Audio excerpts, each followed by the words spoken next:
जय जगन्नाथ नमस्कार। आसंतु नजर पकेबा आज मयूरभंज जिलार टॉप न्यूज अपडेट कौन सब रही किंतु ता पूर्व आपण मानक गोटे अनुरोध भिडियोटी को शेष पर्यंत देखि आपणकर सुचिंतित मतामत दिंतु एवं भिडियोटी को लाइक करंतु। आज प्रथम खबर बेतनोडी ब्लॉक अधीन बैसिंगा मुख्य बजार बस स्टाण्ड ठारे बैसिंगा माणुती रास्तार सरकारी जमी जबरदखल कर दीर्घ वर्ष धरी दोकान कर दोकान गुड़ी उच्छेद करने को तहसिल कार्यालय पक्षर नोटिस जारी करा जायथिबा बेले बुधवार पूर्वाह्न जबरदखल उच्छेद कराई। बेतनोडी तहसिलदार सुरत राउत अतिरिक्त तहसिलदार ईश्वर चंद्र रणा राजस्व सुपरभाइजर जगन्नाथ सिंह बैसिंगा राजस्व निरीक्षक अहिल्या बेहेरा पूर्त विभाग अधिकारी रवींद्र मिश्र उपस्थित थिबा बेले बैसिंगा थाना अधिकारी बारिणी दास पुलिस फोर्स सह उपस्थित थिले। बैसिंगा मुख्य बजार रास्ता पाख नयानजोड़ी एवं गचर किसमर जमी जबरदखल कर दोकान रही बेले उच्छेद करने को तहसिलदार पक्षर 17 जन को नोटिस जारी कराइला। दीर्घ दिन धरी कहीं दोकान न भांगीबारु पुलिस फोर्स एवं राजस्व अधिकारी उपस्थित जबरदखल उच्छेद कर बैसिंगा माणुती रास्तार प्रशस्तीकरण कार्य चलीथिबारु एभली पदक्षेप नियागला बोली अधिकारी प्रकाश करछन्ति। परवर्ती खबर बारिपदा सहर सबु स्थान बेआईन विज्ञापनर होर्डिंग एवं बैनर हटाइबा को बारिपदा पौरपालिका पक्षर निर्देश जारी कराई। बारिपदा सहर विभिन्न स्थान में बिना अनुमति थिबा विज्ञापनर होर्डिंग और बैनर एने दिवा 11 घटिकार बारिपदा म्युनिसिपालिटी पक्षर एक डाकबाई यंत्र साहाय्य सहर में घोषणा करा सूचना मिली। बैनर लगिबा कारणरू सहरर सौंदर्य ह्रास पाइबार लगी तेणु एभली पदक्षेप नियाजाउथिबारु म्युनिसिपालिटी पक्षर सूचना मिली। परवर्ती खबर बैसिंगा थाना अधीन मोहनपुर उपकंठ भितरसल ठारे चरा देशी मद कारखाना पर बुधवार अपराह्न 4टारे चढ़ाऊ कर विपुल परिमाण महलपच रंधा मद समेत मद प्रस्तुति में व्यवहृत सरंजाम गुड़ी को भांगी नष्ट कर अबकारी विभाग मोबाइल टीम भितरसल ठारे चरा देशी मद कारखाना चली खबर पाई अबकारी विभाग मोबाइल टीम पक्षर सजल बेले आतर्कित चढ़ाऊ कर चढ़ाऊ समय मद माफिया मैंने घटनास्थल चंपट मारे सफल होता बेले सेठारे 1450 किलोग्राम महलपच और 35 लिटर रंधा मद जबरपूर्वक नष्ट कराई सहित मद प्रस्तुति में व्यापक सरंजाम गुड़ी को जबत करा बेले आउ किसी सरंजाम गुड़ी को भांगी रुजी नष्ट कराई। परवर्ती खबर बारिपदा सहर अबकारी विभाग को मिली सफलता। विश्वस्त सूत्रु अबकारी विभाग द्वारा विभिन्न स्थान में थिबा देशी मद कारखाना उपरे चढ़ाऊ करी 329 लिटर देशी मद 2900 लिटर महलपच जबत कराई। सहित 4 जन को गिरफ कराई। गिरफ अभियुक्त माने हेले बारिपदा सहर थाना अंतर्गत चंदनपुर ग्रामर कालीपद सिंह, बहादुरपुर ग्रामर बुधुराम सिंह एवं गणेश्वर महंत एवं केन्दू ग्रामर नाथ सिंह। सूचना अनुसार बेआईन मद कारबार नहीं अबकारी विभाग को विश्वस्त सूत्रु खबर मिलता। एने अबकारी अधीक्षक प्रशांत कहनक निर्देश क्रमे बारिपदा सहर अबकारी थाना टीम बुधवार उक्त अंचल चढ़ाऊ जारी रखिले।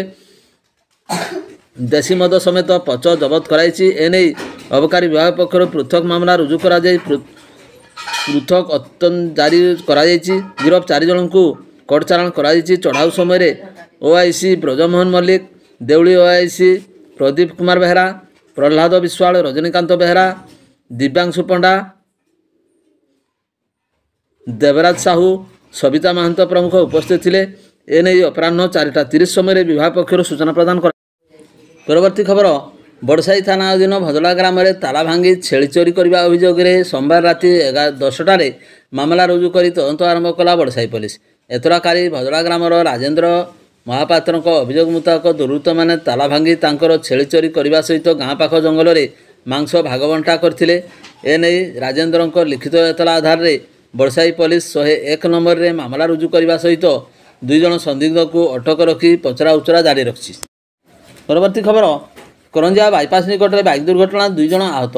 करंजिया सहर सहारापड़ा जाइथवा तथा 220 नंबर जातीय राजपथ छकरे राति प्राय 9:30 समय एक बाइक दुर्घटना 2 जन युवक आहत हो करंजिया मेडिकल भर्ती होता सूचना मिली।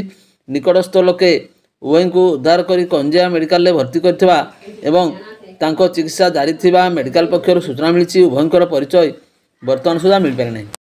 परवर्ती खबर बड़साई थाना अधीन चंदन चतुरी ग्रामर जनिक व्यक्ति गाँ निकटस्थ रेंटा साई को फुटबॉल खेल देखा जाइଥିବା बेले सेठारु तांकर मोटरसाइकेल चोरी नहीं लिखित अभियोग पर बुधवार राति 9:30 मामला रुजु कर तदंत आरंभ कला बड़साई पुलिस। एतलाकारी चंदन चतुरी ग्रामर सुरेंद्र हेम्ब्रम को लिखित अभियोग मुताबक बाली हेम्ब्रम नाम रे पंजीकृत ऑडी 11B4028 नंबर विशिष्ट मोटरसाइकेल रे से गाँ निकटस्थ रेंटा साई को फुटबॉल खेल देखा जाइଥିବା बेले सेठारे तांकर मोटरसाइकेलटी चोरी हो जाइथिला। एने सुरेंद्र हेम्ब्रम को लिखित एतला मूले बुधवार राति 104 नंबर रे मामला रुजु कर तदंत आरंभ कला बड़साई। परवर्ती खबर कप्तिवादा ब्लॉक शरद थाना लावण्यदेवपुर पंचायत गाईपाणीखिया छक निकट में भारसाम्य हराई बाइकटी एक गछ देहरे पिटी हेबारु गाड़ी चालकंकर मृत्यु घटी।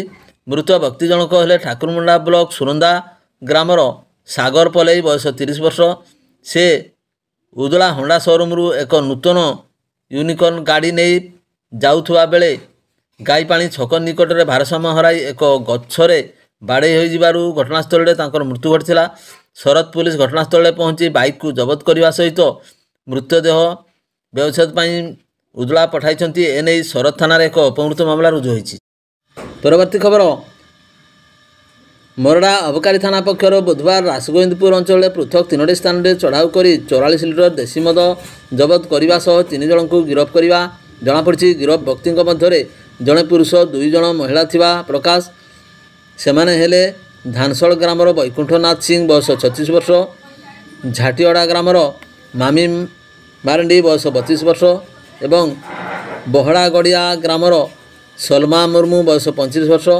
यही चढ़ाऊ बेले मोरडा अबकारी थाना एएसआई रविनारायण रणा, कनेस्टेबल दीपांजलि दास और जसवंत नायक ललाटेन्दु शतपथी प्रमुख सामिल थिबा नहीं थाना अधिकारी दीपक कुमार राउत सूचना प्रदान कर।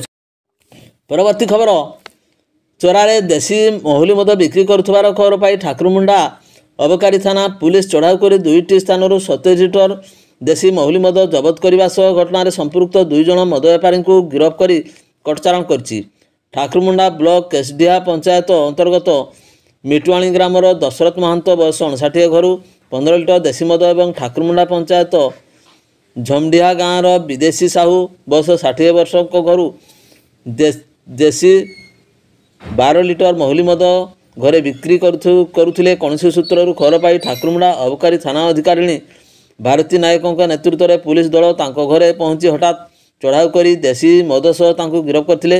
एने ठाकुरमुंडा अबकारी थाना केस नंबर 213 और 214 नंबर 2टी मामला रुजु पर 2 अभियुक्तों को कटचारण कर। परवर्ती खबर बैसिंगा पुलिस को एक बड़ सफलता मिली। सूचना मुताबक चलित मास 9 तारिख में बैसिंगा रूपसा मुख्य रास्तार बंगालडाही छक निकट एक कियोस्क बैंक रे ग्रिल एवं झरका भांगी डेस्कटॉप कंप्यूटर लैपटॉप प्रिंटर एवं प्रिंट डिवाइस कैमेरा मॉनिटर पास बही प्रिंटर इन्वर्टर एवं बैटेरी सह नगद 10,000 टंकार ऊर्ध्व चोरी होइथिबा नहीं मालिक हेमंत महंत 10 तारिख में बैसिंगा थाना लिखित अभियोग करथिले। एही घटना को नहीं पुलिस 93/25 नंबर एक मामला रुजु कर तदंत आरंभ करथिला। बेतनडी पुलिस उपखंड अधिकारी मिनती विश्वाल निर्देश क्रमे बैसिंगा थाना अधिकारी दास नेतृत्व में एक पुलिस दल गोविंदरा एपुर ग्रामर चढ़ाऊ कर 2 अभियुक्त फुलसेन खां को पुओ नाजिम खां बयस 23 वर्ष और यूनुफ खां को पुओ अंसरी खां बयस 24 वर्ष को गिरफ्त करने सह समस्त डकायती सामग्री उद्धार करछंती। तेबे उभयଙ୍କ नाम विभिन्न थाना 25टी डकायती मामला चली बेले सेमाने विभिन्न समय जमीन आसी बारंबार एभली घटना घटाउथवा पुलिस पक्षर सूचना मिली। अपराह्न उभय को बेतनडी जेएमएफसी कोर्ट रे हाजर करा जायथिला हैं जामिन नामंजूर पर खारज हेबारु उभय को बारिपदा स्थित विचार विभाग हाजत को पठाई दिया जायछि। वीडियोटी को शेष पर्यंत देखिबारु आपन को अशेष धन्यवाद।